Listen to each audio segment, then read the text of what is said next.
11 episode की शुरुआत में हम देखते हैं कि नामजू उस मोमेंट को सोच रही होती है जिस मोमेंट पर वो जिनसी को किस करने वाला था। ये सोचकर वो तो शर्मा जाती है और वो खुद ही से ही बोलती है कि मैं ये क्या सोच रही हूँ। और अगले दिन वो दोनों एक साथ होती हैं तो उस टाइम पर जिनसी को पता चलती है कि उसे कंपटीशन में पार्टिसिपेट करने के लिए सिलेक्ट कर लिया है। ये देखकर तो जिनसी बहुत ही ज्यादा खुश हो जाती है और वो नामजू का हाथ पकड़ती है और वो नाचने लगती है। ये देखकर तो नामजू जिनसी को घूरने लगती है। तभी जिनसी दूर हो जाती है और उसे बताती है कि जब मैं खुश होती हूँ तो मैं बहुत ज्यादा एक्साइटेड हो जाती हूँ। तभी नामजू उसे पूछती है कि क्या तुम मुझे पसंद करते हो, इसलिए तुम मुझे हर वक्त छूते हो। तो जिनसी उसे बताती है कि मैं तुम्हें बिल्कुल भी पसंद नहीं करता। ये सुनकर नामजू उसे बोलती है कि ठीक है, आइंदा से तुम मेरे से दूर रहना। बोलकर वो अपने काम पर चली जाती है और शाम में नामजू बाहर बैठकर बुक पढ़ रही होती है। तभी उसे कुछ स्मेल होती है, इसलिए वो जिनसी के रूम में जाती है जहाँ पर कि जिनसी छुप कर नूडल खा रही होती है। ये देखकर नामजू उसे गुस्से में बोलती है कि मैंने तुम्हें कितनी बार मना किया कि तुम मेरे घर में फास्ट फूड नहीं खा सकते हो। और वो नूडल की डब्बा उसे छीन लेती है। जो देखकर जिनसी उसे बोलती है कि ये मेरा रूम है, इसलिए मैं यहाँ पर कुछ भी कर सकती हूँ। तो नामजू उसे बोलती है कि मुझे बहुत स्मेल आ रही है और तुम यहाँ पर शर्ट भी नहीं पहन सकते हो। जिस बात पर तो जिनसी को और भी ज्यादा गुस्सा आती है। और अगले दिन जिनसी और यहाँ नहा रही होती है तभी उसके पास नामजू आती है और उसे बताती है कि मैं सुपरमार्केट जा रही हूँ जहाँ पर कि मुझे कुछ सामान उठाने के लिए तुम्हारी मदद चाहिए। और वो जिनसी को यहाँ से लेकर चली जाती है। जो देखकर यान को तो बहुत ज्यादा गुस्सा आ रही होती है। तभी नामजू जिनसी को बोलती है कि तुम्हारे साथ यान हमेशा क्या करती है। तो जिनसी उसे बताती थी कि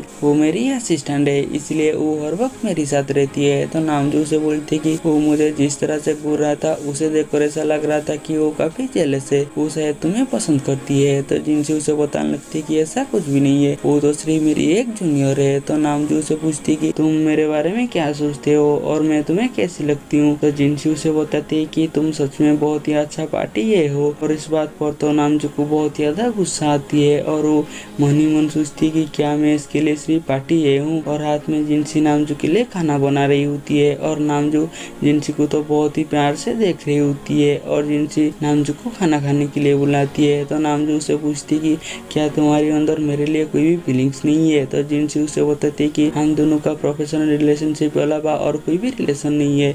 इसलिए नामजू उसके पास जाती है और उसे चेयर में बैठा देती है और उसकी बहुत ज्यादा करीब चली जाती है और उसे बोलती है कि क्या तुम्हें अभी भी कुछ भी फील नहीं हुआ, और हम दोनों सिंगल है और हम दोनों एक ही घर में रहते हैं, तो हम दोनों के बीच में क्या क्या हो सकती है। तो जिनसी तो इस बात पर थोड़ा सा शर्मा जाती है और वो नामजू को दूर करती है और वो खड़ा होकर उसे बताती है कि कुछ भी नहीं है। और उसे पूछती है कि आज तुम्हें हुआ क्या है, तुम तो आज मुझे इसी बारे में ही बोल रहे हो। और उसे पूछती है कि क्या तुम मुझे पसंद करते हो। तो नामजू उससे साफ से मना कर देती है और उसे बताती है कि मैं तुम्हें पसंद क्यों करूंगा, तुम तो हमेशा मुझे बहुत ज्यादा परेशान करते हो। और इस बात पर तो जिनसी को बहुत ज्यादा गुस्सा आती है। तो गुस्से में वो नामजू को बोलती है कि ये खाना भी मत खाओ, ये खाना मैंने ही बनाया है। तो नामजू से बोलती है कि मैं तो खाऊंगा, आखिरकार मैंने ही तो सारे सामान लाया है। और इस बात पर तो जिनसी को और भी ज्यादा गुस्सा आती है। और अगले दिन जिनसी पानी पीने के लिए बाहर आती है तो वो देखती है कि नामजू की मोबाइल बार बार बज रही है लेकिन नामजू अपनी फोन उठा नहीं रही है। इसलिए वो नामजू को ढूंढने के लिए उसके रूम पर जाती है लेकिन वहाँ पर उसे नामजू नहीं मिलता। और सावचान उसे बार बार कॉल कर रही होती है, इसलिए वो सावचान की कॉल को उठा देती है। तो उसे बताती है कि नामजू शायद घर पर नहीं है। तो सावचान उसे नामजू की दवाई की बॉक्स को देखने के लिए बोलती है, जो कि जिनसी देखकर उसे बताती है कि वो तो खाली है। तो सावचान उसे बताती है कि उन्होंने सारी दवाई खा ली है, इसलिए उन्हें कभी भी कुछ भी हो सकती है, इसलिए तुम उन्हें जल्दी से ढूंढो। और जिनसी नामजू को घर की चारों तरफ से ढूंढने लगती है लेकिन उसे नामजू नहीं मिलता। तो वो उस रूम में चली जाती है उसे ढूंढने के लिए। तभी नामजू बाथटब से निकलती है और जिनसी ऐसे ही नामजू को दिखती है तो वो अपने मुंह को घुमा लेती है और वो नामजू को पूछती है कि मैंने तुम्हें इतना आवाज दिया है लेकिन तुमने किसी का भी रेस्पॉन्स क्यों नहीं किया।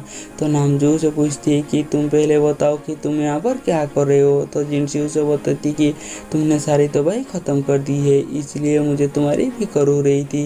तो नामजू उसे बताते कि मैं सांस लेकर बाथटब पर लेटा हुआ था, इसलिए तुम्हारी किसी भी आवाज़ मुझे सुनाई नहीं दिया और उसे यहाँ से भेज देती है।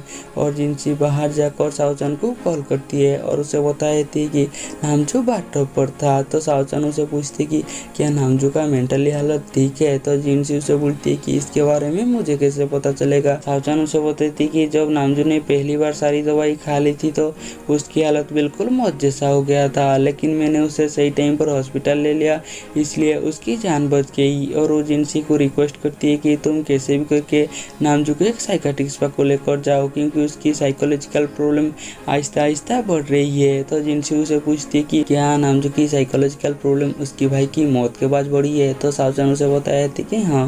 और अगले दिन जिनसी नामजू को ऑफिस जाने की बहाने उसे एक साइकाट्रिस्ट के पास लेकर जाती है, और जब नामजू को पता चलती है तो वो जाने से साफ मना कर देती है, इसलिए जिनसी उसे जबरदस्ती बाहर करती है। लेकिन नामजू जा नहीं रही होती है तो जिनसी ड्रामा करने लगती है कि मेरी पति को साइकोलॉजिकल प्रॉब्लम है, इसलिए वो मुझे मारते हैं, तो मैं उन्हें डॉक्टर के पास लेकर आई हूँ। और ये बात सुनकर लोग तो उन्हें देखने लगते हैं, और जैसे ही भीड़ बढ़ती है तो नामजू भीड़ को देखकर दोबारा से घबरा जाती है, और जिनसी ऐसे ही नामजू को देखती है तो वहाँ पर जितने भी लोग थे सारे लोग को भेज देती है, और वो नामजू को बोलती है कि तुम मुझे देखो। और जैसे ही नामजू जिनसी को दिखती है तो वो थोड़ा सा शांत होती है, और उसके बाद जिनसी उसे अंदर लेकर जाती है, और साइकाट्रिस्ट उसे एक थेरेपी के लिए लेकर जाती है, और उसे बोलती है कि तुम आहिस्ता आहिस्ता उस दिन के बारे में सोचो जिस दिन को तुम सबसे ज़्यादा डरते हो।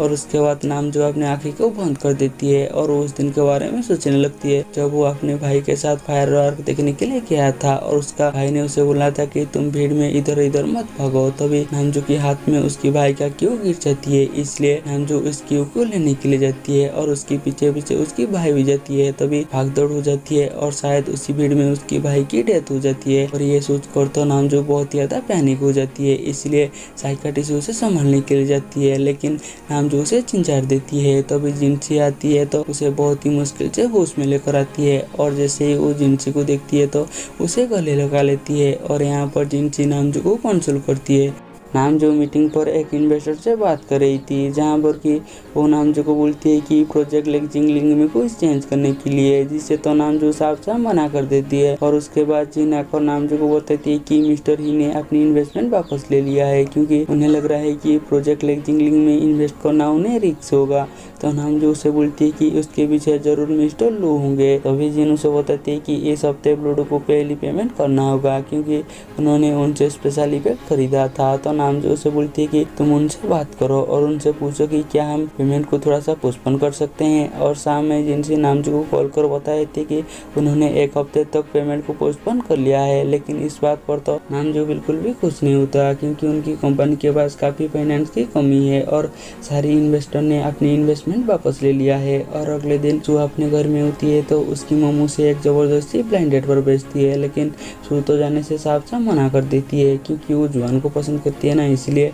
तो उसकी मम्मू से जबरदस्ती एक फैमिली डिनर पर लेकर जाती है, जहाँ पर कि उनकी फैमिली फ्रेंड का बेटा भी आया था, और वो उसी रेस्टोरेंट में जाती है जिस रेस्टोरेंट में जुआन काम करती है।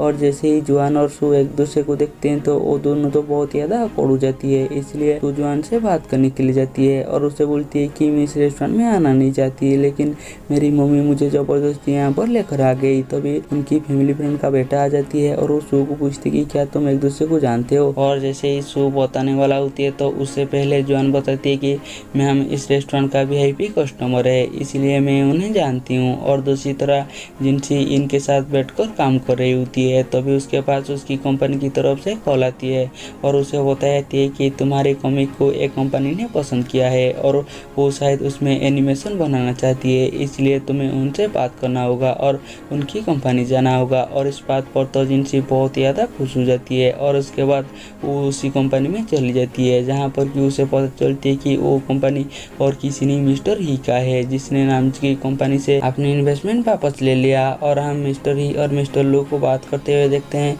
जहाँ पर कि मिस्टर ही मिस्टर लू को बोलती है कि अच्छा हुआ कि आपने टाइम होते हुए मुझे नामजू के बारे में बता दिया, इसलिए मैंने उसकी कंपनी से अपनी इन्वेस्टमेंट विड्रॉ कर लिया है।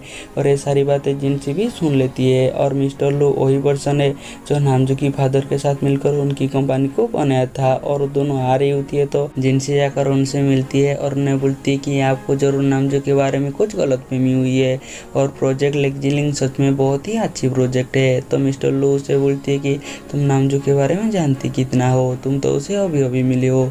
तो जिनसी उसे बताती है कि मैं ज़रूर नामजो के बारे में ज़्यादा कुछ भी जानती नहीं हूँ, लेकिन मैं प्रोजेक्ट लेक्जिलिंग के बारे में बहुत ही अच्छी तरह जानती हूँ। वो एक बहुत ही अच्छा प्रोजेक्ट है और आप वहाँ पर इन्वेस्ट ना कर आप तो बहुत ही बड़ा गलती कर रहे हो। और जिनसी तो उन्हें काफ़ी बातें सुनाने लगती है, जो सुनकर मिस्टर लू से बोलती है कि मैं प्रोजेक्ट लेक्जिलिंग के बारे में कुछ सही से जानती नहीं हूँ, लेकिन मैं नामजो को बहुत ही अच्छी तरह से जानती हूँ। और वो जिनसी को बोलती है कि तुम जाकर नामजो से पूछना कि 15 साल पहले उसके भाई के साथ क्या हुआ था। नामजो बचपन से काफ़ी सेल्फिश रहा है, वो खुद के अलावा और किसी के बारे में सोचता नहीं है, बोलकर वो यहाँ से चली जाती है। और जब जिनसी बाहर जाती है तो वो इसके बारे में सर्च करने लगती है। तभी उसे पता चलती कि 15 साल पहले आज के दिन पर एक भागदौड़ मची थी जिसमें एक बच्चे का मौत हो गया था।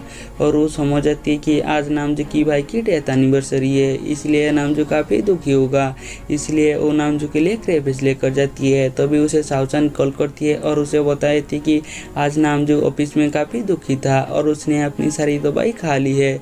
और इस बात पर तो जिनसी थोड़ा सा घबरा जाती है और वो चारों तरह से नामजो को ढूंढने लगती है। तभी वो देखती है कि नामजो बालकनी में बैठा हुआ है, इसलिए उसके पास जाती है। तो नामजो उसे पूछती है कि तुम्हें यहाँ पर आने का परमिशन किसने दिया। तो जिनसी उसे बोलती है कि मैं भी इस घर का रेंट पे करती हूँ, इसलिए मैं भी यहाँ पर आ सकती हूँ। तो नामजो उसे बोलती है कि अगर तुम यहाँ पर आ चुके हो तो चुपचाप यहीं पर बैठ जाओ। और उसके बाद जिनसी क्रेफिश निकालती है और उसके सामने खाने लगती है और वो जानबूझकर बहुत ज़्यादा आवाज़ कर रही होती है, जो देखकर नामजो जैसे ही कुछ भूलने वाला होती है तो जिनसी उसकी मुंह में क्रेफिश को ठूस देती है और उसे बोलती है कि क्रेफिश सच में बहुत ज़्यादा अच्छी है, तुम्हें भी ट्राई करना चाहिए। और नामजो को भी तो क्रेफिश काफ़ी अच्छी लगती है, इसलिए ग्लव्स पहनती है और क्रेफिश को खाने के लिए, लेकिन नामजो तो क्रेफिश को छील ही नहीं पाता, इसलिए जिनसी उसकी मदद करती है और अपने हाथों से वो नामजो को खिला देती है। जो देखकर नामजो भी क्रेफिश को छीलकर अपने हाथों से जिनसी को खिला देती है, जो देखकर जिनसी थोड़ा सा सैड हो जाती है और वो नामजो को बताती है कि काफ़ी टाइम के बाद कोई अपने हाथों से मुझे खिला रही है। वो शायद अपनी पेरेंट्स के बारे में उससे बता रही थी। और जैसे ही क्रेफिश खाकर ख़त्म करती है तो जिनसी अपनी रूम की तरह जाने लगती है। तभी वो देखती है कि बालकनी की दरवाज़ा बंद है, इसलिए वो नामजो को पूछती है कि क्या इसका चाबी तुम्हारे पास है। तो नामजो के पास चाबी होते हुए भी वो जिनसी को झूठ बोल देती है कि नहीं, उसका चाबी मेरे पास नहीं है। तभी जिनसी देखती है कि उसकी मोबाइल स्विच ऑफ हो गई है, तो नामजो को पूछती है कि क्या तुम्हारे मोबाइल पर चार्ज है। तो नामजो उसे दोबारा से झूठ बोल देती है कि नहीं, मेरी मोबाइल भी स्विच ऑफ हो गई है, और वो अपने फ़ोन को स्विच ऑफ कर देती है। और इसके बाद वो दोनों बैठे हुए होते हैं। तो नामजो जिनसी को बोलती है कि तुम चिंता मत करो, कल सुबह कोई हमें यहाँ से निकाल लेगा। और वो दोनों बैठे हुए होते हैं। तो जिनसी देखती है कि नामजो आसमान की तरह देख रही है, तो उसे पूछती है कि तुम क्या देख रही हो। तो नामजो उसे तारों के बारे में बताने लगती है। तो जिनसी उसे पूछती है कि तुम्हें इन सब के बारे में कैसे पता चला। तो नामजो से बताई थी कि ये सारी बातें मेरे भाई ने बताई थी जब मैं छोटा था। और दोनों तारे देखते देखते जिनसी यहीं पर सो जाती है, इसलिए नामजो अपनी कोट निकाल कर उसे उड़ा देती है और उसे देखने लगती है। तो अभी जिनसी का नींद टूट जाती है तो नामजो खड़ा हो जाती है और जिनसी उसे उसकी कोट वापस कर देती है। तो नामजो उसे बोलती है कि बाहर ठंडी हवा चल रही है, इसलिए तुम उसे पहन लो। तो जिनसी उसकी जैकेट को पहन लेती है। तभी उसे उसकी पॉकेट से चाबी मिलती है, तो वो बाहर निकलती है। तो वो देखती है कि ये तो बालकनी की चाबी है। तो अभी नामजो उसे झूठ बोलने लगती है कि ये मेरी ऑफिस की ड्रॉ की है। तो जिनसी उसे बोलती है कि ऑफिस की ड्रॉ की इतना बड़ा कब हो गया, बोलकर वो बालकनी की तरफ भागने लगती है। और उसके बाद वो बाथरूम में होती है। तो वो सोच रही होती है कि उसने अपने पास मुझे रखने के लिए कितना बड़ा गंदा झूठ बोला, बोलकर वो तो बहुत ज़्यादा मुस्कुरा रही होती है। और अगले दिन जिनसी नामजो के लिए ब्रेकफास्ट बना रही होती है। तो नामजो टॉवल पर ही बाहर आ जाती है और वो जिनसी के पास आकर उसे बोलती है कि मैं बहुत ज़्यादा प्यासा हूँ, बोलकर उसके करीब जाने लगती है। तो जिनसी अपनी आँखें को बंद कर देती है और वो जब आँख खुलती है तो वो देखती है कि नामजो पानी पी रही है। देखकर उसे तो बहुत ज़्यादा गुस्सा आती है, इसलिए उसकी टॉवल उसके मुंह पर मारती है और उसे बोलती है कि घर में सही से कपड़े पहनने के लिए।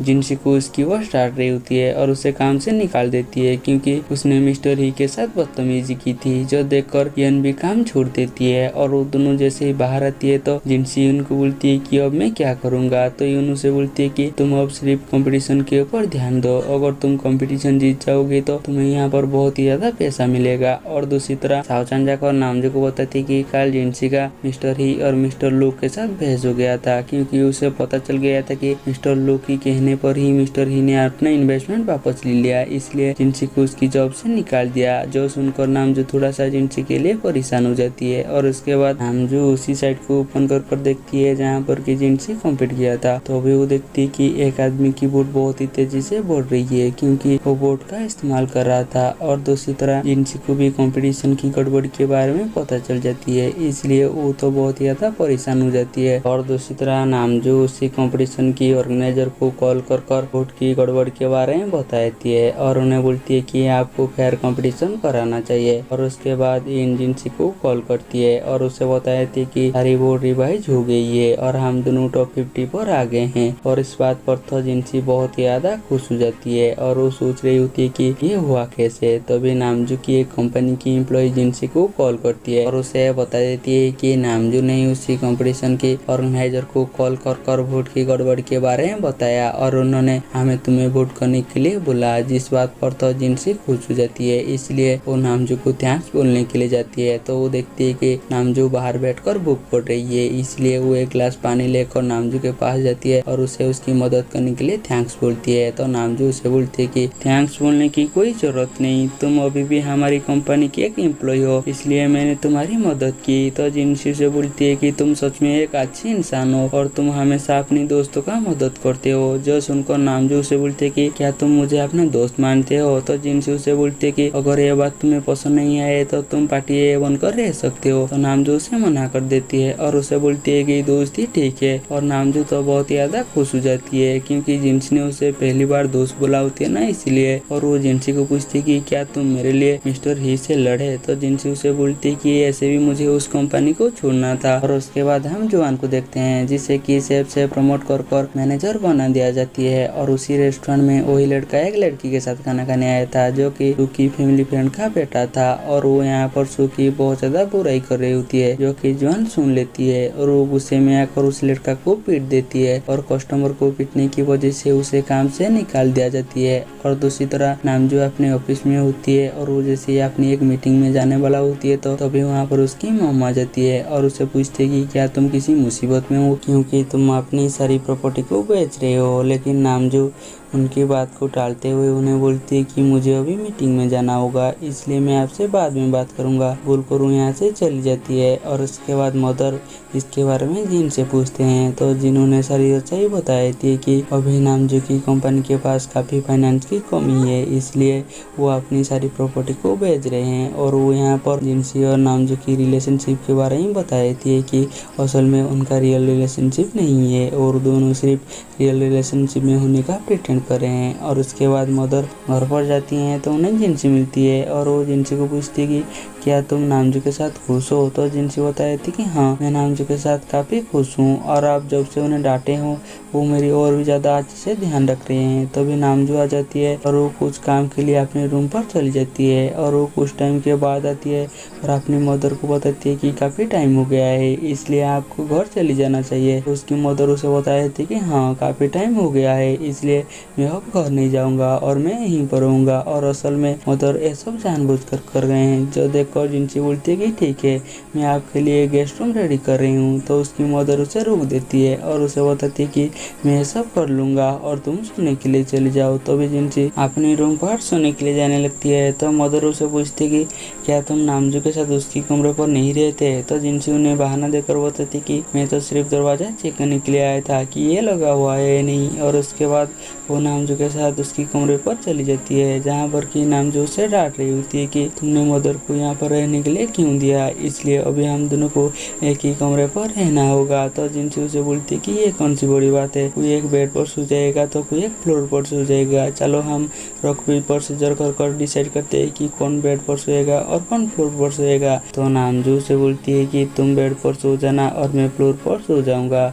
जो सुनकर जिनसी सोचने लगती है कि इसे क्या हो गया है, ये मेरे साथ इतना अच्छा क्यों है। और उसके बाद वो दोनों सो रहे होते हैं तो जिनसी देखती है कि नामजू सही से नीचे सो नहीं पा रही है और बार बार करवटें ले रही है। इसलिए वो नामजू को बोलती है कि मेरे पास तुम्हारे लिए एक डील है, अगर तुम बेड पर सोना चाहती हो तो तुम मुझे 500 युआन पे कर दो। जो सुनकर नामजू उसे बोलती है कि तुम एक ही कमरे पर एक म्यान के साथ हो, क्या तुम नर्वस नहीं हो। तो जिनसी उसे बताती है कि इससे पहले भी मैं इनके साथ एक बेड पर सो चुकी हूँ। जो सुनकर नामजू उठ जाती है और वो जिनसी को पूछती कि क्या तुमने इनके साथ भी बेड शेयर की थी। तो जिनसी उसे बताई थी कि ये तो कुछ भी नहीं है, जब काम ज्यादा होती है तो हम 6 पर्सन भी एक बेड पर सो जाती हूँ। जो सुनकर नामजू अजीब सा मुंह बनाकर सो जाती है और वो मन ही मन सोचती है कि वो किसी के भी साथ सोए, इसमें मेरा क्या। और उसके बाद नामजू उठती है तो देखती है कि जिनसी अपनी पैर फैलाकर सोई हुई है। जो देखकर उसे तो जिनसी बहुत ही ज्यादा क्यूट लगती है और उसके बाद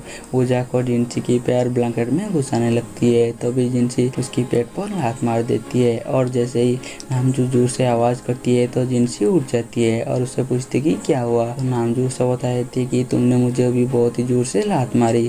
तभी जिनसी उठती है और उसे बेड पर सुलाने लगती है। तभी नामजू फिसल जाती है तो जिनसी उसके ऊपर गिर जाती है। तभी वो दोनों तो एक दूसरे को देखने लगते हैं और उसके बाद जिनसी खड़ा हो जाती है और वो नामजू को माफी मांगती है और उसे बोलती है कि तुम ऊपर सो जाओ और मैं नीचे सो जाऊंगा। बोलकर वो नीचे सो जाती है और उसके बाद नामजू बेड की एक साइड पर चली जाती है और वो जिनसी को बोलती है कि बेड बहुत ही ज़्यादा बड़ा है, अगर तुम चाहो तो तुम ऊपर आकर सो सकते हो। और उसके बाद जिनसी जाकर ऊपर सो जाती है। मदर जाकर नामजू की दरवाजा लॉक करती है, इसलिए नामजू आकर दरवाजा खोलती है तो मदर उसे ब्रेकफास्ट पर आने के लिए बोलती है। तभी वो दरवाजे के बीच में देखने की कोशिश करती है कि वो दोनों साथ में सोए थे या अलग अलग। और उसके बाद वो दोनों जैसे ही ब्रेकफास्ट के लिए आती है तो मदर उनके लिए कच्चे अंडे का सूप बनाती है। जो देखकर जिनसी नामजू को बोलती है कि क्या ये भी ब्रेकफास्ट है। जो देखकर नामजू बताने लगती है कि मुझे मेरी ऑफिस में बहुत ही ज्यादा काम है, इसलिए मुझे जाना होगा। लेकिन जिनसी उसे रोकने की कोशिश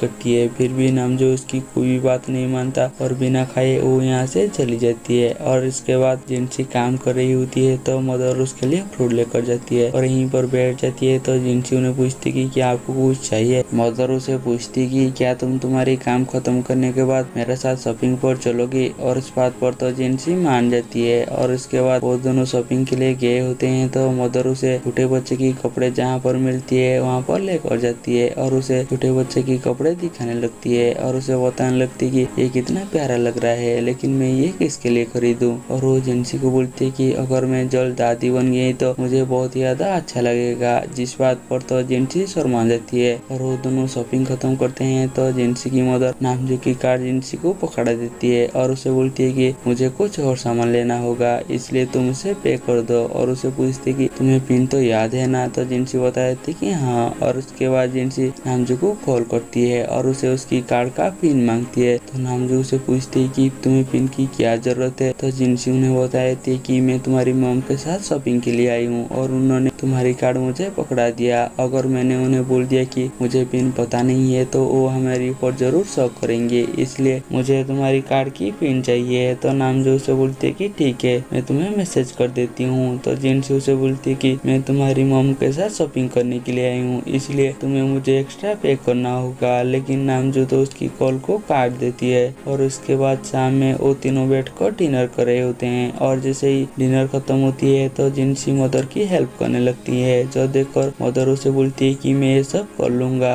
और तुम जाकर नामजू के साथ बैठकर टीवी देखो। और उसके बाद जिनसी जाकर नामजू के साथ बैठ जाती है और उसे बोलती है कि मुझे बहुत ज्यादा काम करना है और मेरी डेडलाइन बहुत ज्यादा करीब आ रही है, इसलिए तुम क्या मॉम के साथ बैठकर टीवी देख सकते हो। और इस बात पर तो नामजू मान जाती है और जिनसी यहाँ से चली जाती है। और इसके बाद और मदर और नामजू को एक रोमांटिक मूवी दिखाती है जहाँ पर कि एक लड़का एक लड़की को प्रपोज कर रहा रहा था, जो देखकर मदर नामजू को बताने लगती है कि तुम्हें भी इनसे सीखना चाहिए कि लड़कियों को कैसे प्रपोज किया जाती है। और जैसे ही नामजू अपने रूम में जाती है तो देखती है कि जिनसी काम करते करते यहीं पर ही सो गई है और वो तो पूरी बेड में फैल गई है। और उसके बाद नामजू जिनसी का सारी सामान को साइड करती है और वो जिनसी को बोलती है कि तुम साइड में हो, मैं यहीं पर सोऊंगा। लेकिन जिनसी गहरी नींद में होती है इसलिए उसकी बात को सुन नहीं पाता, इसलिए नामजू साइड में सो जाती है। लेकिन जिनसी कभी उसके ऊपर हाथ डालती है तो कभी पैर डालती है, लेकिन नामजू बहुत ही मुश्किल से उन सबको साइड कर सोने लगती है। लेकिन तभी जिनसी उसे नींद में ही लात मार देती है, जो देखकर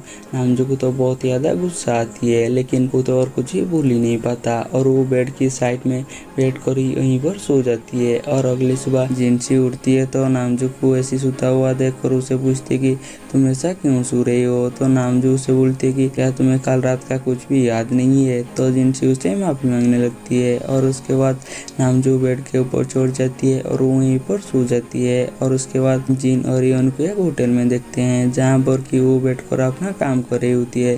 तभी दो होटल उन्हें देख रही होती है और उनके बारे में बात कर रही होती है कि वो काफी टाइम से यहीं पर बैठे हुए हैं, इसलिए वो उनसे बात करने के लिए आती है। और ये बात भी वो दोनों समझ जाती हैं, इसलिए जब वो वेटर उनके पास पहुंचती है तो वो दोनों ऑर्डर करने के बारे में बात करते हैं, इसलिए वो वेटर उनसे कोई बात नहीं करता और वो यहाँ से चली जाती है। और उसके बाद वो दोनों आ रही होती है तो जिनसी के पास एक मैसेज आती है और उसे पता चल जाती है कि उसका कॉमिक का टॉप 10 में सिलेक्शन हो गया है, जो देखकर जिनसी तो बहुत ज़्यादा खुश हो जाती है और वो इसके बारे में इनको भी बता देती है। तो इन उसे बोलती है कि हमें इसके लिए सेलिब्रेट करना चाहिए। और दूसरी तरह नामजू को भी जिनसी का कॉमिक टॉप 10 में आने के बारे में पता चल जाती है, इसलिए वो जिनसी को कॉल करती है और उसे सेलिब्रेट के बारे में पूछती है। तभी वो जिनसी को इनके साथ देखकर थोड़ा सा नाराज हो जाती है और जिनसी नामजू को बता देती है कि वो अपनी दोस्त के साथ सेलिब्रेट करेगा। तभी जिनसी के पास एक कॉल आती है तो वो नामजू की कॉल को काट देती है और नामजू सोचने लगती है कि उसने तो मुझे अपनी सेलिब्रेट पार्टी में बुलाया ही नहीं। और दूसरी तरह जिनसी के पास उसकी एक सीनियर का कॉल आती है और उसे आज एक पार्टी में उसकी गर्लफ्रेंड बनने की एक्टिंग करने के लिए बोलती है। और क्योंकि जिनसी ने उससे कई बार उधार ले चुकी थी इसलिए वो उन्हें मना नहीं कर पाती और वो इनके साथ डेट कैंसिल कर यहाँ से चली जाती है, जो बात की इनको बहुत ज़्यादा बुरी लगती है। और दूसरी तरह नामजू अपने ऑफिस में होती है तो उसके पास जिन आती है, तो भी नामजू जिन को हैप्पी बर्थडे बोलती है क्योंकि आज जिन का बर्थडे होती है। और उसके बाद नामजू जिन को एक बर्थडे प्रेजेंट के रूप पर उसे एक ब्रेसलेट देती है जो कि उसने सावचंद से मंगाया था, जो कि जिन को काफ़ी अच्छी लगती है, इसलिए वो नामजू को बोलती है कि क्यों ना तुम ही मुझे पहना दो। तो नामजू उसे वो ब्रेसलेट पहना देती है। जिन उसे पूछती कि क्या तुम आज फ्री हो और ऐसे भी मेरा कोई दोस्त नहीं है, क्यों ना हम डिनर पर चलते हैं। और जिनसी भी अपने दोस्त के साथ डिनर पर जा रही होती है, इसलिए नामजू उसके साथ डिनर पर जाने के लिए मान जाती है। और उसके बाद वो जिस रेस्टोरेंट में डिनर करने के लिए जाते हैं तो वहाँ पर वेटर को ऐसा लगता है कि वो दोनों कपल है, इसलिए उन्हें बोलते हैं कि क्यों ना मैं यह चेयर हटा देती हूँ।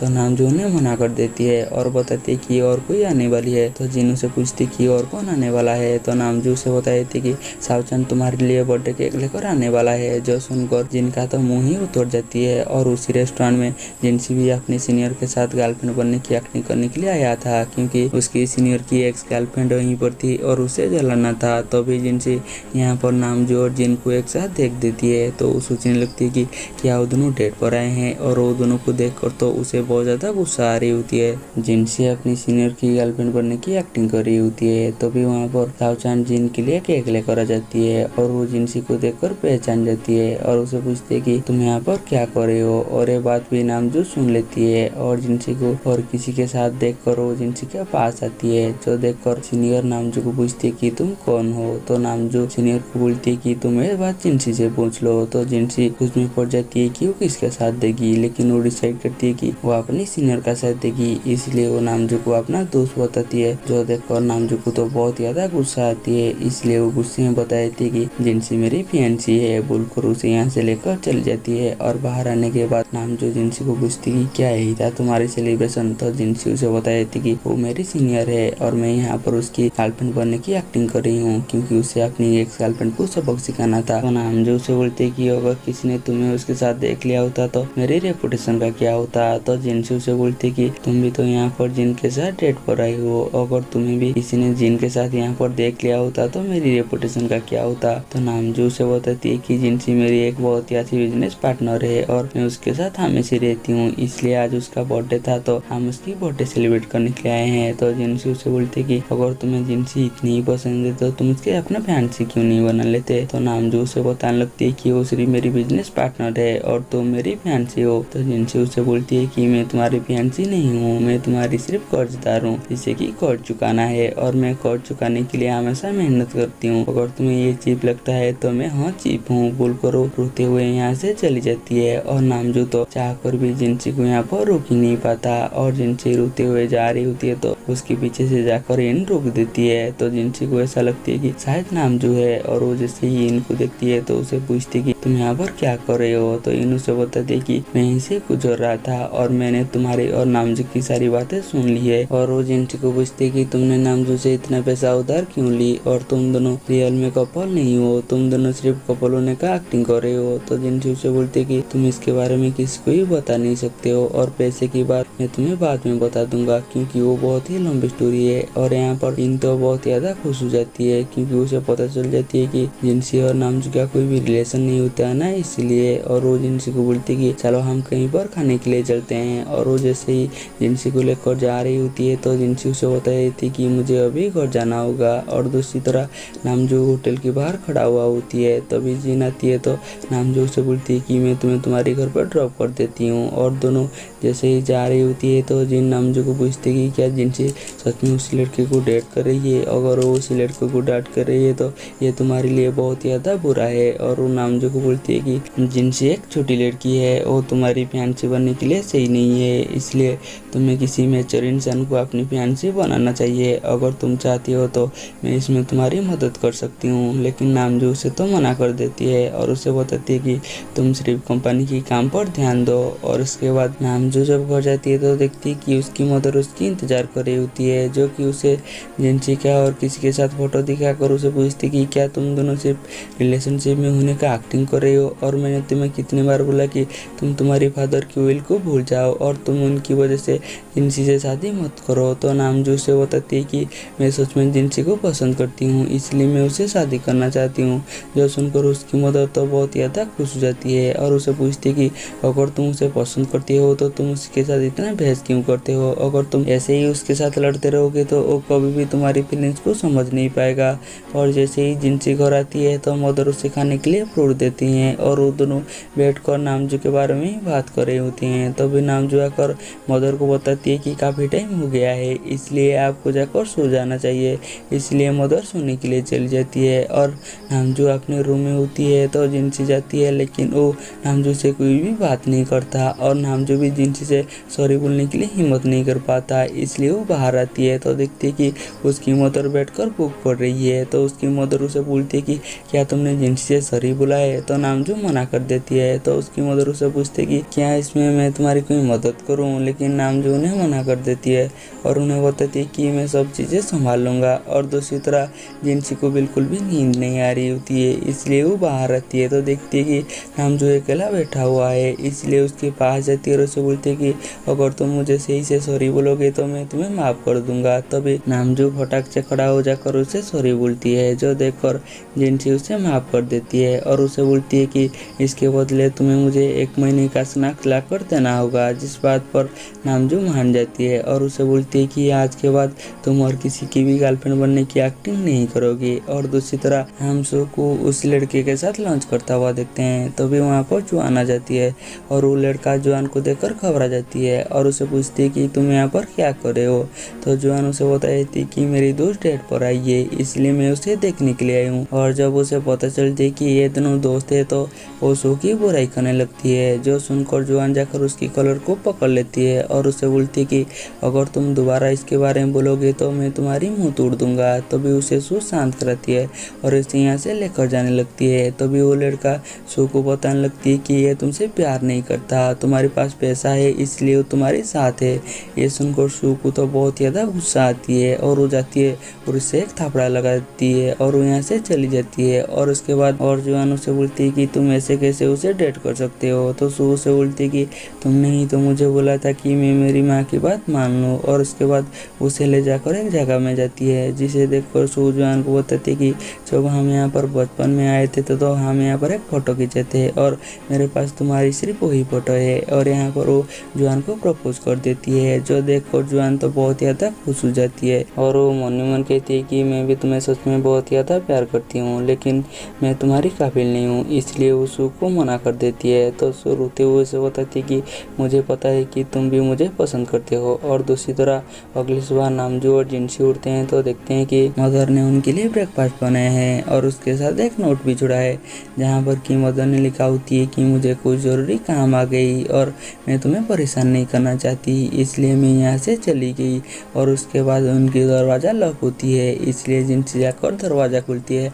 तभी वो देखती है कि उसके नाम पर एक पार्सल आया है। तभी वो ओपन करती है तो उसे पता चलती है कि उसकी कॉमिक कंपटीशन की सेमीफाइनल पर पहुंच चुकी है, जिस बात पर तो जिनसी बहुत ही ज़्यादा खुश हो जाती है। इसलिए वो भागते हुए जाकर नामजू के गले लगा लेती है और नामजू जिनसी को देखकर पहले तो थोड़ा सा नर्वस होती है, लेकिन वो जिनसी को खुश देखकर वो भी बहुत ही ज़्यादा खुश हो जाती है। जिनसी को जब रियलाइज होती है कि वो नामजू की गोदी में है तो वो फटाक से उतर जाती है और वो नामजू को बताती है कि मैं काफ़ी एक्साइटेड हो गई थी क्योंकि मेरी कॉमिक सेमीफाइनल पर क्वालिफाई हो गई। और उससे बताती है कि उन्होंने एक इवेंट ऑर्गेनाइज किया है, क्या तुम मेरे साथ फ्राइडे में वहाँ पर चलोगी। तो नामजू से बोलती कि मैं हमेशा बिजी रहती हूँ, लेकिन मैं तुम्हारे लिए टाइम निकालने के लिए पूरी कोशिश करूंगा। और दूसरी तरह जिन किसी को कॉल करती है और उसे जिनसी की सारी कॉमिक के ऊपर इन्वेस्टिगेशन करने के लिए बोलती है और उसे अभी जिनसी जिस कंपटीशन में पार्टिसिपेट किया होती है उसे उसके बारे में इंफॉर्मेशन मांगने लगती है। और दूसरी तरह जिनसी अपने टीचर से मिलने के लिए जाती है और इस बार उसकी काम को तो उसके टीचर को काफी अच्छा लगती है, इसलिए उसे बोलती है कि तुमने इस बार सच में बहुत ज्यादा अच्छा काम किया। और वो जैसे ही जाने वाला होती है तो टीचर उसे रोक देती है और उसे पूछती है कि क्या तुम इनकी करीब हो। तो जिनसी बता देती है कि हाँ मैं इनकी करीब हूँ। तो टीचर उसे बता देती है कि इनका करंट लेवल ऑयल पेंटिंग में बहुत ही ज्यादा अच्छी है, इसलिए मैंने उसे ऑयल पेंटिंग कंपटीशन में पार्टिसिपेट करने के लिए बोला, लेकिन वो अपनी पार्ट टाइम जॉब की वजह से मना कर दिया। मुझे पता है कि वो किसी का असिस्टेंट है, असिस्टेंट रहने से अपना स्किल जरूर इम्प्रूव होती है, लेकिन ये काम वो बाद में भी कर सकती है और ऑयल पेंटिंग कंपटीशन उसके लिए एक अच्छा अपॉर्चुनिटी है। अगर इन इस ऑयल पेंटिंग कंपटीशन को जीत जाएगा तो उसे एक्सपर्ट से सीखने के लिए मिलेगा। और क्योंकि ऑयल पेंटिंग कंपटीशन 2 साल में एक बार होती है, अगर इस बार इन इसको मिस कर देती है तो ग्रेजुएशन के बाद उसे मौका नहीं मिलेगा। और इस बात पर तो जिनसी को बहुत ही ज्यादा बुरा लगती है, इसलिए वो जिन से मिलने के लिए जाती है और उसे पूछती है कि तुम क्यों ऑयल पेंटिंग कंपटीशन में पार्टिसिपेट नहीं कर रही हो। इन उसे बताती है कि मुझे ऑयल पेंटिंग कंपटीशन में कोई भी दिलचस्पी नहीं है। तो जिनसी उसे बताती है कि तुम ऑयल पेंटिंग में काफी अच्छे हो और वहाँ पर तुम्हारी फेवरेट इंसान मिस्टर लियो और मिस्टर एंडरसन भी आने वाले हैं। तो इन उसे बताती है कि मैं उन्हें पसंद करती हूँ और इसका मतलब ये नहीं कि मैं भी कंपटीशन में पार्टिसिपेट करूँ, और ऐसे भी मैं तुम्हारी असिस्टेंट बनकर खुश हूँ। और तुमने मुझे वादा किया है कि अगर तुम कंपटीशन जीत जाओगे तो तुम उसका आधा पैसा मुझे दोगे। तो जिनसी उसे बताती है कि तुमने भी कंपटीशन के लिए काफी मेहनत किया है, इसलिए तुम्हें भी उसे हिस्सेदारी मिलना चाहिए। और उसे पूछती है कि क्या तुम मेरी असिस्टेंट हो इसलिए तुम वहाँ पर जाना नहीं चाहते हो। तो इन उसे हाँ बोल देती है। ये देखकर जिनसी उसे बोलती है कि ठीक है, आज के बाद मैं तुम्हें फायर करती हूँ। और इस बात पर तो इन थोड़ा सा उदास हो जाती है, इसलिए जिनसी उसे बताती है कि आज के बाद तुम मेरी असिस्टेंट नहीं रहोगी, लेकिन तुम मेरा हमेशा क्लोज जूनियर रहोगी। और इस बात पर तो इन भी खुश हो जाती है। और उसके बाद हम इवेंट वाले दिन देखते हैं, जहाँ पर कि जिनसी को चेयर करने के लिए इन जुआन और सू भी आए होते हैं और दूसरी तरह जिनसी के साथ नामजू भी होती है। तो जिनसी नामजू को टॉन्ट करते हुए बोलती है कि अगर मुझे पता होता कि तुम सिर्फ बैक स्टेज पर रहते तो मैं तुम्हें कभी नहीं बुलाती। तो नामजू से बोलती है कि क्या मैं चली जाऊँ। तो जिनसी उसे रोक देती है। तभी जिनसी अपनी फोन पर कुछ देखती है, जिसे देखकर वो काफी उदास हो जाती है। तभी उसे स्टेज पर बुलाई जाती है, इसलिए वो अपनी फोन नामजू को देखकर यहाँ से चली जाती है। तभी नामजू के पास सावचान कॉल करती है और उसे एक पोस्ट देखने के लिए बोलती है, जहाँ पर कि लिखा हुआ था कि जिनसी अपनी एक कॉमिक डिफ्यू स्टार और एक कॉमिक से कॉपी की है। और दूसरी तरह जिनसी स्टेज के ऊपर होती है और इसके बारे में सारी ऑडियंस को पता चल गया होती है, इसलिए वो जिनसी के बारे में बात कर रही होती है। तो भी एक लड़की आकर जिनसी के ऊपर एक चिप्स का पैकेट फेंक कर मारती है, जो देखकर सारी ऑडियंस तो जिनसी के ऊपर और भी ज़्यादा चीज़ें फेंक कर मारते हैं और वो जिनसी को तो बुरा बुरा बोल रही होती है, जो देखकर नामजू स्टेज के ऊपर आती है जिनसी को बचाने के लिए, लेकिन वो भीड़ देखकर दोबारा से घबरा जाती है। लेकिन वो किसी तरह पूरा खुद को कंट्रोल करती है और जिनसी को लेकर यहाँ से चल जाती है। और ये देखकर जिनसी तो बहुत ही ज़्यादा उदास हो जाती है, इसलिए वो नामजू को गले लगाकर रोने लगती है। और उसके बाद वो घर के एक कोने पर बैठकर रो रही होती है और बाहर सू और जुआन उसे बार बार बुला रही होती है। और जैसे ही देखते हैं कि बहुत टाइम के बाद भी जिनसी दरवाज़ा नहीं खुलता है तो जुआन जाती है दरवाज़ा को टूटने के लिए। तभी जिनसी आकर दरवाज़ा खोल लेती है और उसे पूछती है कि तुम ये क्या कर रहे हो। तो जुआन उसे डांटते हुए उसे पूछती है कि तुम इतना टाइम तक दरवाज़ा क्यों नहीं खुल रही हो, क्या तुम ठीक हो। तो जिनसी खुद को ठीक दिखाते हुए बोलती है कि हाँ मैं बिल्कुल ठीक हूँ और मैं हेडफोन लगाकर काम कर रही थी इसलिए तुम्हारी आवाज़ सुनाई नहीं दिया और मेरा पास और भी ज़्यादा काम है इसलिए मुझे काम करना होगा बोलकर उन्हें यहाँ से भेज देती है। और शाम में जिनसी जोर वॉल्यूम में हॉरर मूवी देख रही होती है ताकि वो रोने के टाइम पर नामजू को उसकी रोना सुनाई ना दे। और अगले दिन नामजू प्रोजेक्ट लेक जिंगलिंग के लिए एक इन्वेस्टर से बात कर रही होती है और उसे वहाँ पर इन्वेस्टमेंट मिल जाती है। तभी इन्वेस्टर नामजू को बोलती है कि क्यों ना हम साथ में डिनर करें। तभी नामजू के पास सू का मैसेज आती है, इसलिए उसी डिनर में वो जिन को भेज देती है और वो सू से मिलने के लिए आती है। तो सू से पूछती कि क्या जिनसी ठीक है। मैंने उसे कई बार कॉल और मैसेजेस किया लेकिन वो किसी का भी जवाब नहीं दिया। तो नामजू बताई थी कि जिनसी बिल्कुल ठीक है, वो तो कल रात बैठकर हॉरर मूवी देख रही थी। तो सू से बताई थी कि जब जिनसी उदास होती है और उसे रोना होती है तो वो बैठकर हॉरर मूवी देखती है और जब नामजू घर आती है तो देखती है कि जिनसी बैठकर हॉरर मूवी देख रही है, इसलिए वो जाकर उसकी साइड में बैठ जाती है और हॉरर मूवी देखने लगती है। लेकिन वो हॉरर मूवी देखकर काफ़ी डर रहा था, इसलिए वो जिनसी का कभी हाथ पकड़ लेती है तो कभी अपनी आंखों को बंद कर देती है, जो देखकर जिनसी हॉरर मूवी को बदल देती है। तो नामजू उसे बोलती है कि अगर तुम रोना चाहते हो तो रो सकते हो। तो जिनसी उसे बोलती है कि ठीक है, तुम अपनी आंखें और कान को बंद करो। और जैसे ही नामजू ऐसा करती है तो जिनसी उसे बताई थी कि इसमें मेरी ही गलती है, मैंने ही अपनी स्क्रिप्ट लिविंग स्टार में छोड़ा था इसलिए सब हुआ है। तो नामजू उसे बताई थी कि इसमें तुम्हारी कोई भी गलती नहीं है। तो जिनसी उसे बोलती कि तुमने अपने कानों को बंद क्यों नहीं किया। तो नामजू उसे बोलती कि मेरी हाथ साउंड प्रूफ नहीं है, जो सुनकर जिनसी हंसने लगती है और वो नामजू के कंधे के ऊपर अपना सर रख लेती है और वो मन ही मन बोलती है कि तुम आज ऐसे ही अपने कंधे के ऊपर मुझे अपना सर रखने दो और कल से मैं तुम्हारे लिए एक अच्छा पार्टी भी बनकर दिखाऊंगा। और अगले दिन वो दोनों अपने अपने काम पर जा रही होती है। तभी एक लेडी आकर जिनसी को काफ़ी जोर से धक्का मारती है। तभी नामजू तो जिनसी को बचा लेती है, लेकिन इसमें वो बहुत ही जोर से नीचे गिरती है जिस वजह से उसकी हाथ और उसके मुंड में थोड़ा सा चोट आती है। जिनसी नामजू को दिखाने के लिए एक डॉक्टर को बुलाती है तो उसे बताती कि इसे कोई भी गहरी चोट नहीं लगी है, फिर भी तुम्हें नामजू का कुछ दिन तक ध्यान रखना होगा। अगर वो सही से रेस्ट करेगा तो वो बिल्कुल ठीक हो जाएगा। और जैसे ही डॉक्टर जाते हैं तो जिनसी नामजू को रिक्वेस्ट करती है कि तुम इस औरत के ऊपर केस मत करना, क्योंकि वो औरत उस लड़की की मॉम है जिसका काम चुराने का इल्जाम मेरे ऊपर लगा हुआ है और उस औरत की बेटी कुछ दिन पहले गुजर गई थी। और इस बात पर तो नामजू मान जाती है उसके ऊपर रिपोर्ट ना करने के लिए। तभी उनकी दरवाज़ा लॉक होती है तो जिनसी आकर दरवाज़ा खोलती है। तभी जिन आकर नामजू के साइड में बैठ जाती है और उससे पूछने लगती है कि क्या तुम्हें ज़्यादा चोट तो नहीं लगी। और ये सब देखकर जिनसी को तो बहुत ज़्यादा गुस्सा आ रही होती है। तो जिन बताती है कि मैं तुम्हारे लिए फ्रूट लेकर आई हूँ तो मैं तुम्हारे लिए फ्रूट काट देती हूँ। तो जिनसी आकर बोलती है कि इसका कोई भी ज़रूरत नहीं है, मैं उनके लिए काट दूंगा। और इस बात को लेकर उन दोनों में छीना झपटी होती है। तभी सारी फ्रूट नीचे गिर जाती है।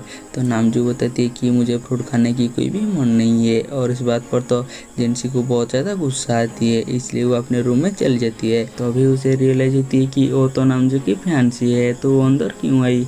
और वो जैसे ही दोबारा जाती है तो देखती है कि जिनसी बहुत ही प्यार से नामजू को फ्रूट खिला रही है और उसकी पिलो सही करने की बहाने उसे गले भी लगा लेती है, जो देखकर जिनसी को तो बहुत ज़्यादा गुस्सा आती है, इसलिए वो दोबारा से अपने रूम में चली जाती है। तभी उसे इन कॉल करती है और उसे याद दिलाती है कि हमें काम भी खत्म करना है। तो जिनसी उसे अपने घर में आने के लिए बोल देती है। और दूसरी तरह साउचान नामजू से मिलने के लिए आती है और उन्हें बताती है कि मैंने उस इंसान को ढूंढ लिया जिस इंसान ने जिनसी का काम कॉपी किया है, लेकिन मुझे उसके खिलाफ कोई भी सबूत नहीं मिला। तो नामजू उसे बोलती है कि तुम कोशिश करते रहो और तुम्हें जिन सब के बारे में पता चलेगा तुम भी मुझे उन सब के बारे में ज़रूर बताना। और उसके बाद घर में इन आती है और जिनसी इनके साथ बहुत ही हंसते हुए काम करते हुए देखकर नामजू को तो बहुत ज़्यादा जलन होती है। इसलिए वो जिनसी का अटेंशन लेने की पूरी कोशिश करती है, लेकिन जिनसी तो उसे देखता भी नहीं है। इसलिए नामजू उन दोनों के ऊपर नजर रखने के लिए वहीं पर सोने का एक्टिंग करने लगती है। तभी उसे सावचान मैसेज करती है और उसे बताती है कि वो लड़की अपनी गलती मानने के लिए रेडी नहीं है। तो नामजू उसे बोलती है कि तुम उसके साथ मेरी एक मीटिंग फिक्स करो। और नामजू उसी लड़की से मिलने के लिए जाने के लिए जिनसी और यन को उसके लिए खाना लेने के लिए यहाँ से भेज देती है। और उसके बाद नामजू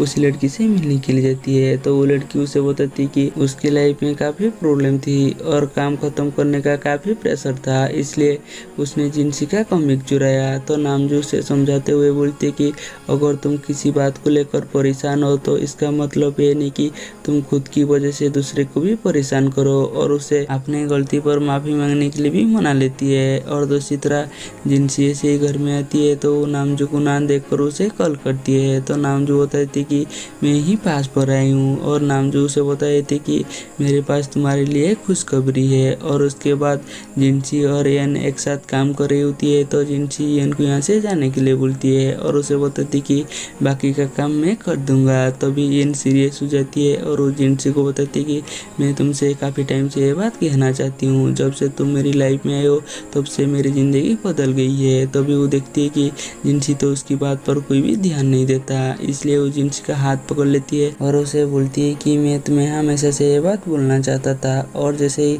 और कुछ बोलने वाला होती है तो उस टाइम पर नामजू पहुँच जाती है और वो इनके पास जाकर उसे उठाती है और उसके साथ लड़ने लगती है कि तुम कैसे मेरी फैंसी को ऐसे छू सकती हो। तो इस बार इन भी नामजू को जवाब देती है कि मुझे पता है कि तुम दोनों रियल में कपल नहीं हो, तुम सिर्फ कपल बनने का एक्टिंग कर रही हो। और जैसे ही उन दोनों का लड़ाई बढ़ने वाला होती है तो जिनसी जाकर इनको यहाँ से निकाल देती है और वो आकर नामजू से माफ़ी मांगती है और उसे बताती है कि इन ऐसा दोबारा कभी नहीं करेगा और वो हम दोनों के बारे में कभी किसी को नहीं बताएगा। तो नामजू से बोलते कि ठीक है, इस बार मैं तुम्हें माफ़ करती हूँ, भूल करूँ यहाँ से चली जाती है। और शाम में जिनसी अपने रूम में बैठा हुआ होती है तो वो उसी लड़की का वीडियो दिखती है जिसने उस काम को चुराया था और वो यहाँ पर अपनी गलती मान लेती है और वो जिनसी से माफ़ी मांगती है। और वो बताती है कि जिनसी की एक दोस्त ने मुझे बोला कि हमें खुद की परेशानी को सॉल्व करना चाहिए। तभी जिनसी को याद आती है कि वो जब घर वापस आया था और नामजू को कॉल किया था तो नामजू ने बताया था कि मेरे पास तुम्हारे लिए गुड न्यूज़ है। और जिनसी समझ जाती है कि इसके पीछे नामजू है और वो नामजू के लिए कुछ फ्रूट करती है और वो नामजू के पास जाती है और उसे पूछती कि तुम तो आज मुझे गुड न्यूज़ सुनाने वाले थे। तो नामजू उसे बताती कि मुझे इसके बारे में कुछ भी याद नहीं है। तो जिनसी समझ जाती कि नामजू तो इसके बारे में कुछ ही भूलेगा नहीं, इसलिए वही पूछती कि क्या तुमने ही उस लड़की को सच्चाई बताने के लिए कन्विंस किया है।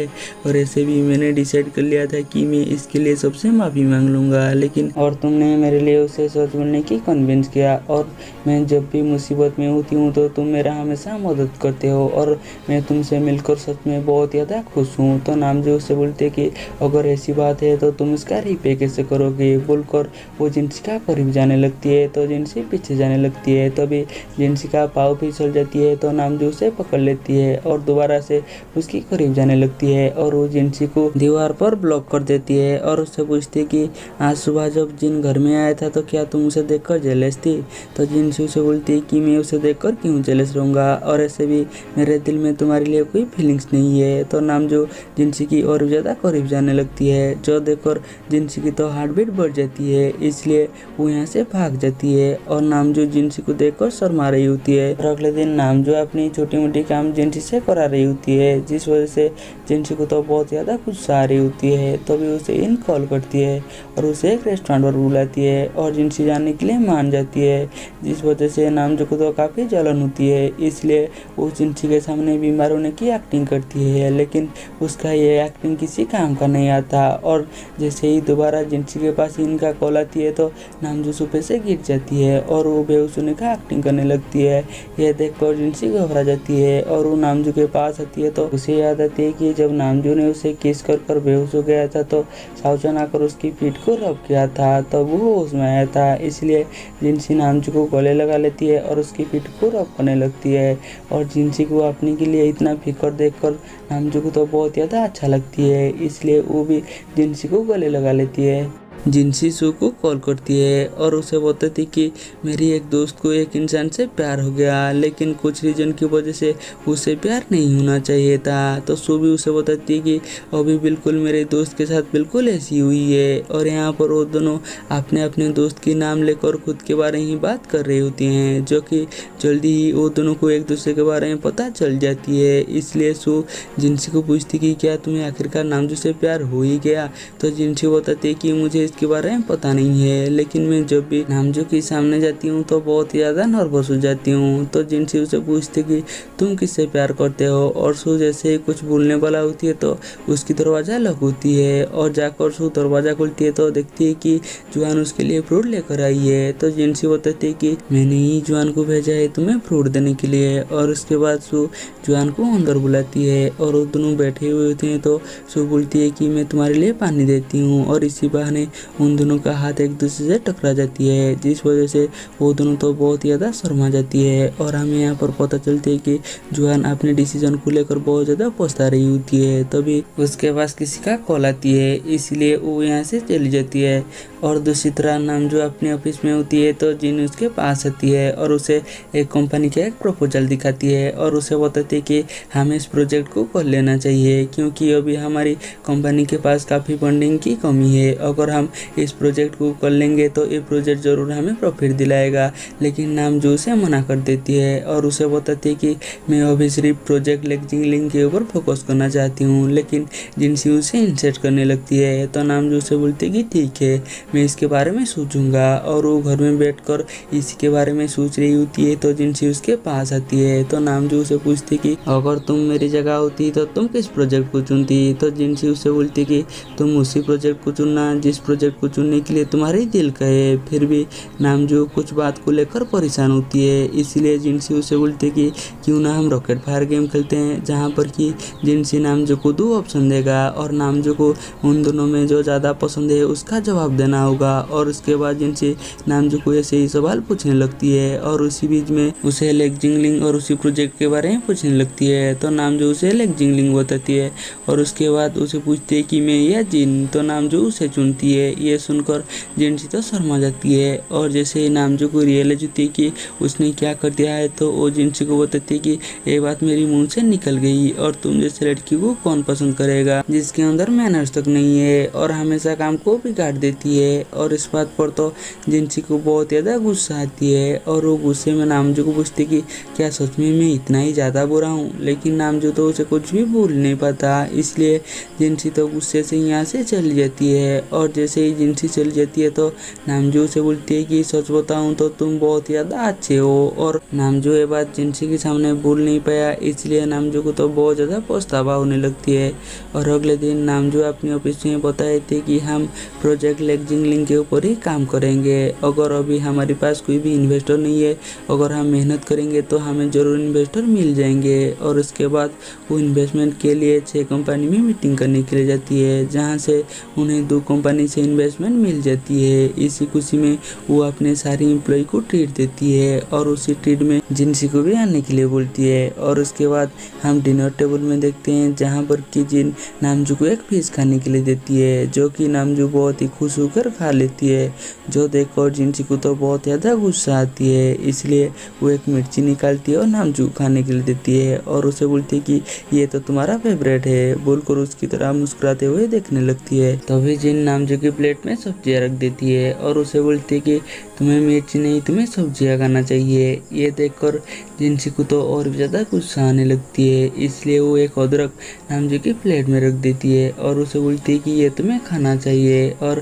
शाहजहान नामजू की ऐसी हालत देखकर उसे बचाने के लिए सबको बोलती है कि हमें ड्रिंक करना चाहिए। फिर भी जिनसी उसे अदरक खिला देती है और नामजू को अदरक खाता हुआ देखकर जिन को तो बहुत ज़्यादा गुस्सा आती है, इसलिए जिन बोलती है कि हम बहुत दिनों के बाद ऐसे ही गैदरिंग में आए हैं, इसलिए हमें एक फ़ोटो लेना चाहिए। और वो जिनसी को मोबाइल पकड़ा देती है और उसे बोलती है कि हम सबका फ़ोटो खींचने के लिए। और जैसे ही जिनसी जाने वाला होती है तो नामजू उसे रोक देती है और उसे बताती है कि तुम भी हमारी कंपनी का एक हिस्सा हो बोलकर उससे मोबाइल ले जाती है और सबके साथ एक सेल्फी खींचती है। और जैसे ही सब डिनर ख़त्म करते हैं तो सब सोच रही होती है कि इसके बाद वो कहाँ पर जाएंगे।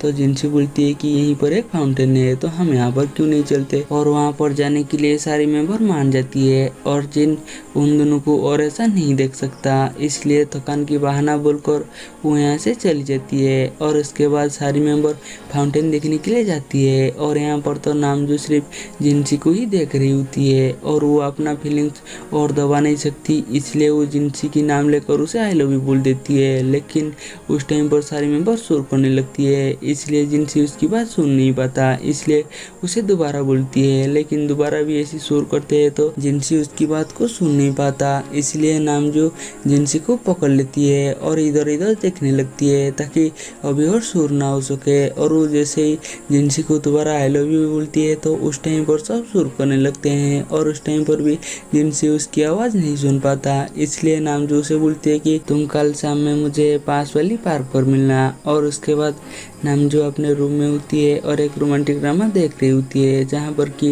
एक रोमांटिक प्रपोजल होती है, जो देखकर वो सोचने लगती है कि वो बिल्कुल इसी तरह जिनसी को प्रपोज करेगा। और उसके बाद जिनसी जब आती है तो नामजू को ना पाते हुए उसे कॉल करती है, तो नामजू उसे बोलती है कि तुम सिर्फ आगे चलो। और जैसे ही जिनसी आगे जाती है तो नामजू के हाथ में जो रिमोट होती है उसके जरिए वो लाइट जलाने लगती है, जो देखकर जिनसी को तो बहुत ज़्यादा अच्छा लगती है। और जैसे ही जिनसी और थोड़ा सा आगे जाती है तो उसकी साइड में जो फाउंटेन होती है वो चालू हो जाती है और जिनसी पूरी तरह से भीग जाती है। और नामजू जब तक फाउंटेन को रुकता उससे पहले वो जिनसी को पूरी तरह से भिगा दिया होती है। और उसके बाद वो जिनसी के पास जाती है और अपने कोट को देती है, जो देखकर जिनसी गुस्से में उससे बोलती है कि क्या तुम मुझे यहाँ पर इसलिए बुलाए थे।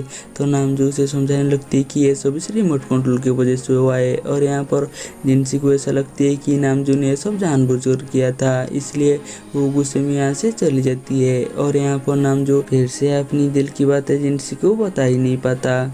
घर में नामजू देखती है कि जिनसी अभी भी उसके ऊपर गुस्सा है, तो नामजू उसे रोक कर बताती है कि सच में वो एक हादसा था। तो जिनसी उसे बताती कि मुझे लग रहा था कि तुम उसके लिए मुझे माफ़ी मांगोगे। तो नामजू उसे फटाक से उसके लिए माफ़ी मांगती है। ये देखकर जिनसी तो खुश हो जाती है और उसे पूछती है कि तुम वहाँ पर मुझे क्या बोलने वाले थे। तो नामजू उसे बोलती है कि मैं ये बात यहाँ पर नहीं बोल सकती, जिस बात पर तो जिनसी दोबारा से गुस्सा हो जाती है और वो यहाँ से चली जाती है।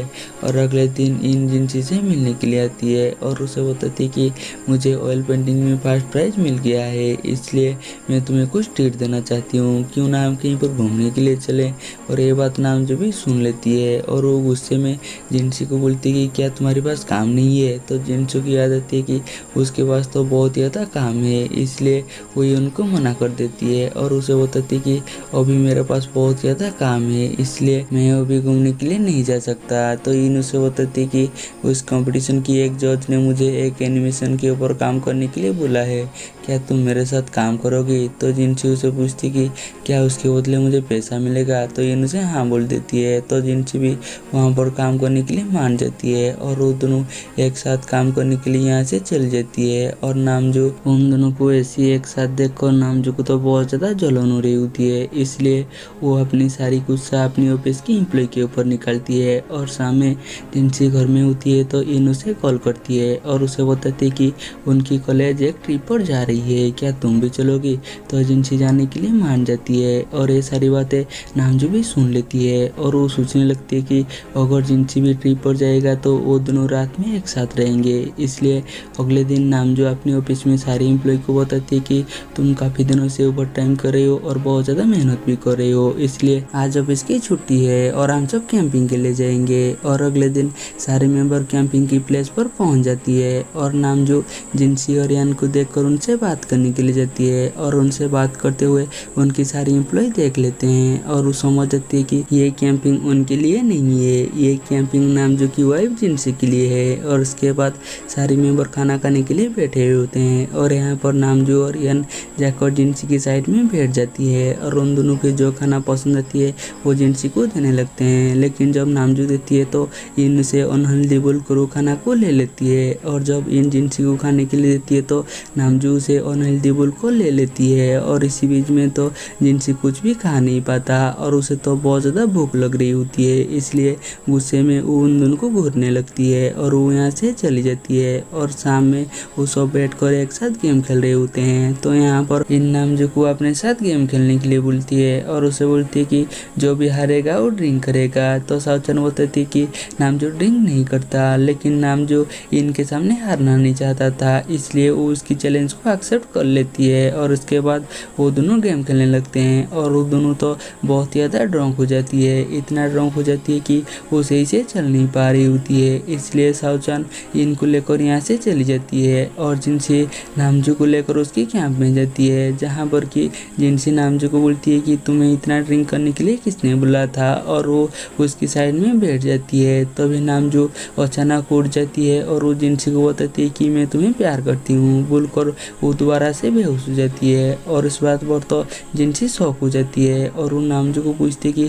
क्या तुम मुझे सच में प्यार करते हो, और वो नामजू को उठाने लगती है और उसे बोलती है कि अगर तुम उठकर मुझे ये बात दोबारा बोलोगे तो मुझे यकीन हो जाएगा कि तुम मुझे प्यार करते हो। लेकिन नामजू उठता नहीं है। तो जिनसी को ऐसा लगती है कि नामजू ड्रंक है इसलिए ऐसा बोल दिया। तभी नामजू उठ जाती है और उसे बताती है कि हाँ मैं तुम्हें सच में बहुत ज़्यादा प्यार करती हूँ बोलकर उसे किस कर देती है और दोबारा बेहोश हो जाती है। और जिनसी ये देखकर तो पूरी तरह से शॉक हो जाती है और वो नामजू को उठाने लगती है और उसे पूछने लगती है कि क्या तुम मुझे सच में प्यार करते हो। लेकिन इस बार नामजू पूरी तरह से बेहोश हो गया होती है, इसलिए वो उठता नहीं है। इस वजह से जिनसी को तो और ज़्यादा गुस्सा आती है और वो गुस्से में यहाँ से चली जाती है। और अगले सुबह वापस जाने के लिए सारी मेंबर अपनी अपनी पैकिंग कर रही होती है। तभी नामजू जिनसी के पास आती है उससे बात करने के लिए, लेकिन जिनसी तो उसे पूरी तरह से इग्नोर करती है। और उसके बाद जिनसी अपने दोस्तों के साथ बस पर जाने वाला होती है। तभी नामजू उसके पास आती है और उसे लेकर अपनी कार के पास चल जाती है और उससे पूछती है कि क्या तुम मेरे साथ नहीं चलोगी। तो जिनसी उसे मना कर देती है और उसे बताती है कि मैं मेरी दोस्त के साथ चलूँगा ताकि मैं उनके साथ ज़्यादा से ज़्यादा टाइम स्पेंड कर सकूँ। तो नामजू उसे बोलती है कि मुझे ऐसा क्यों लग रहा है कि तुम मुझे इग्नोर कर रहे हो। तो भी जिनसी उसे कल रात को जो किया था वो बताने वाली थी, लेकिन वो रुक जाती है और उसे बताती है कि कल रात को तुम्हें कुछ ज़्यादा ही चढ़ गया था, इसलिए मैं तुम्हें तुम्हारे टेंट पर छोड़ने के लिए गया था। इसलिए नामजू उसे थैंक्स बोलती है, जो बात पर तो जिनसी को बहुत ज़्यादा गुस्सा आती है। तभी नहकर जिनसी को यहाँ से लेकर चली जाती है, जो देखकर नामजू को तो बहुत ज़्यादा जलन होने लगती है। तभी सावचान आ जाती है और वो नामजू को बोलती है कि क्यों ना मैं आपके लिए उसे दो मुक्का मार कर आऊँ। तो नामजू से बोलते है कि ठीक है तुम जाओ उसे दो मुक्का मार कर आओ। लेकिन नामजू से बोलते कि अगर मैं उसे अभी मारूंगा तो लीगल केस हो जाएगा। और इसके बाद वो दोनों जा रही होती है तो नामजू सोच रही होती है कि कल रात को हुआ क्या है। तो अभी सावचान उसे पूछती कि क्या कल रात को आपके और जिनसी के बीच कुछ हुआ। तो नामजू उसे मना कर देती कि हम दोनों के बीच में से कुछ भी नहीं हुआ। तो सावचान उसे बता देती कि कल रात को मैंने जिनसी को देखा था कि वो आपके टेंट से बहुत ही खुश होकर जा रही थी। तभी नामजू को भी याद आ जाती है कि कल रात को उसने जिनसी को आई लव यू बोला था और उसके साथ किस भी कर दिया था। तो सावचान को अपने एक दोस्त के नाम लेकर पूछती है कि मेरी दोस्त ने गलती से एक लड़की को किस कर दिया क्योंकि वो ड्रंक था। तो सावचान भी समझ जाती है कि वो उन्हीं के बारे में बात कर रहे हैं, इसलिए सावचान बताती है कि आपके दोस्त ने तो बहुत ही बड़ी गलती कर दी, क्योंकि बिना परमिशन में किसी लड़की को किस करना ये गलत है। इसलिए आपके दोस्त को उस चीज़ का रेस्पॉन्सिबिलिटी लेना चाहिए और उनसे शादी कर लेना चाहिए।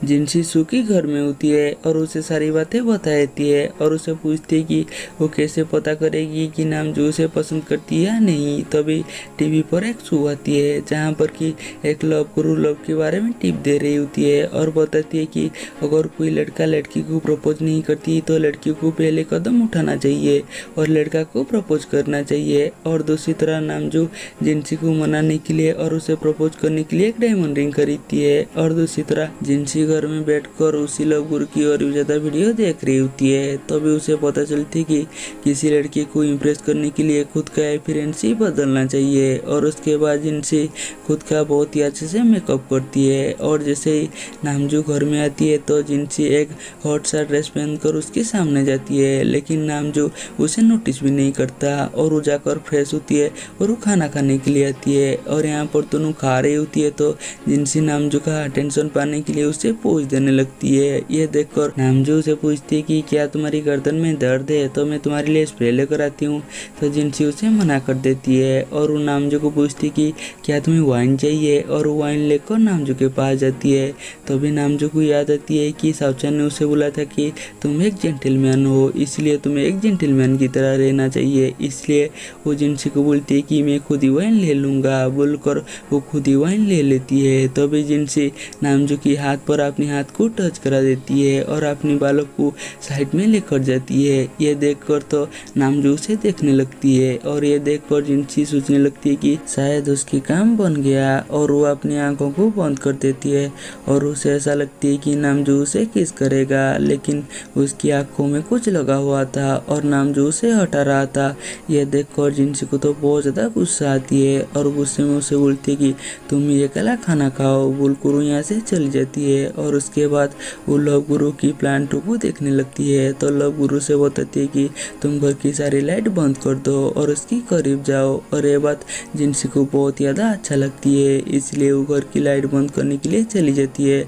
और दूसरी तरह नामजू भी कैसे जिनसी को प्रपोज करेगा इसके बारे में सोच रही होती है और वो इसी बात को लेकर तो बहुत ज़्यादा परेशान होती है। और वो जाकर जैसे ही फ्रिज को खुलती है तो देखती है कि वहाँ पर तो जिनसी का फेवरेट पेस्ट्री रखा हुआ है, इसलिए नामजू उसी पेस्ट्री में रिंग को छुपा लेती है और उसे जिनसी को देने के लिए जाती है।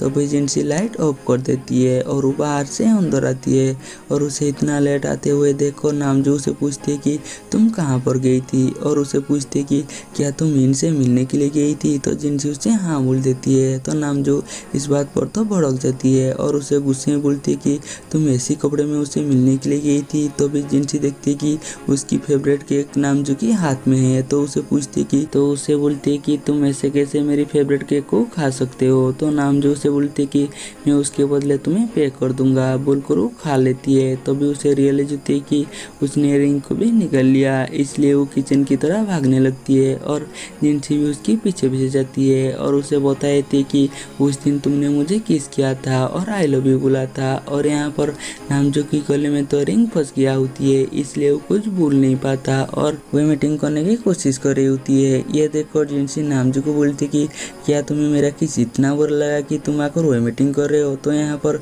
नामजू चाहकर भी जिनसी को कुछ भी भूल नहीं पाता और जिनसी गुस्से में यहाँ से चली जाती है। और उसके बाद जिनसी सू के पास जाती है और उसे सारी बातें बताती है और उसे ये भी बताती है कि कल मैं नामजू को अट्रैक्ट करने की कोशिश किया, लेकिन नामजू तो बिल्कुल भी अट्रैक्ट नहीं हुआ। तो सू से बोलती कि हम दोनों का हालत बिल्कुल सेम ही है। तो जिनसी बोलती है कि मुझे लगता है कि नामजू मुझे पसंद नहीं करता, इसलिए मैं उसके साथ सारी रिश्ता तोड़ दूंगा और सिर्फ कॉन्ट्रैक्ट पर जो रिश्ता है उसको ही रखूंगा। और हमें यहाँ पर पता चलती है कि सू का घर का दरवाज़ा थोड़ा सा खुला हुआ था और ये सारी बातें जुआन भी सुन लेती है और वो गुस्से में आती है और वो जिनसी को डांटने लगती है क्योंकि उसे ऐसा लग रहा था कि कर्जा चुकाने के लिए जिनसी नामजू के साथ जबरदस्ती रह रही है। तो जिनसी बताती कि मैं सच में नामजू को प्यार करती हूँ। तो जुआन उसे पूछती कि क्या नामजू भी तुमसे प्यार करती है, लेकिन जिनसी तो उसे कुछ भी भूल नहीं पाता और यहाँ पर उन दोनों के बीच में बहुत ज़्यादा लड़ाई हो जाती है, इसलिए जुआन यहाँ से गुस्से में चली जाती है और जिनसी तो अपने भाई के ऊपर बहुत ज़्यादा भड़क गया होती है, इसलिए सूस के पास जाकर उसे समझाने लगती है कि तुम्हारी भाई सच में बुरा नहीं है और उससे बताती है कि तुम्हें कॉलेज में जिस चीज़ की जरूरत होती है तो जुआन उसे लकी ड्रॉ बोलकर तुम्हारे पास हमेशा भेज दिया करता था। और उस बात पर तो जिनसी को अपने भाई के लिए बहुत ज़्यादा बुरा लगती है और दूसरी तरह गुस्से में जुआन नामजू के पास जाती है और उसे कॉन्ट्रैक्ट कैंसिल करने के लिए बोलती है और उसे बताती है कि मुझे सारी बात पता चल गई है, इसलिए तुम मेरे सामने एक्टिंग मत करो। तो नामजू उसे बताती है कि मैं सच में जिनसी को प्यार करती हूँ और उसे वही डायमंड रिंग दिखा देती है जिसमें वो जिनसी को प्रपोज करने वाला था और उसे बताती है कि मुझे अब तक सही टाइम नहीं मिला है। तो जुआन उसे बोलती है कि तुम इन सब बातों को छोड़ो, तुम सिर्फ प्रपोजल के ऊपर ध्यान दो। और उसके बाद वो जिनसी से मिलने के लिए जाती है और वो दोनों यहीं पर सुलह कर देते हैं। और यहाँ पर जिनसी जुआन को बताती है कि तुम शाम में सू के साथ मेरे घर पर डिनर के लिए आ जाना। और इस बात पर तो जुआन मान जाती है और उसके बाद वो सू को कॉल करती है और उससे बताती है कि जुआन तुम्हारी पास जाएगा और तुम दोनों मेरे घर पर डिनर के लिए आ जाना। और उसके बाद जुआन सू के पास जाती है, लेकिन सू जिनसी के घर में उसे लेकर नहीं जाता और उसे उसी जगह में लेकर जाती है जहाँ पर कि वो बचपन में खेला किया करते थे। और यहाँ पर जुआन सू को आई लव यू बोल देती है और उसे किस कर देती है और उसे बताती है कि जब मैं तुमसे पहली बार मिली थी तो मैं तुमसे तब से पसंद करने लगी हूँ और मैं तुम्हें इसलिए हमेशा परेशान करती थी क्योंकि मुझे तुम्हारी अटेंशन चाहिए था। और इस बात पर तो सू बहुत ज़्यादा खुश हो जाती है। और उसके बाद जिनसी सू और जुआन को कॉल करती है, लेकिन कोई भी उसका कॉल नहीं उठाता। तो नामजू उसे बताई थी कि जुआन ने मुझे कॉल किया था, उसे कुछ और काम आ गया इसलिए वो यहाँ पर नहीं आ पाएगा और चलो हम दोनों ही डिनर करते हैं। और उसके बाद वो जिनसी को टेबल पर बिठाती है और वो जाती है अपने हाथों से जिनसी को खाना खिलाती है। और इस बात पर तो दोनों बहुत ज़्यादा अकवर्ड हो जाती है, इसलिए वो इधर की बातें थोड़ा सा करते हैं। और यहाँ पर नामजू जिनसी को बोल देती है कि मैं इस रात का रेस्पॉन्सिबिलिटी लेती हूँ। और यहीं पर हमारी एपिसोड खत्म हो जाती है। हम मिलेंगे जल्दी ही नेक्स्ट एपिसोड में।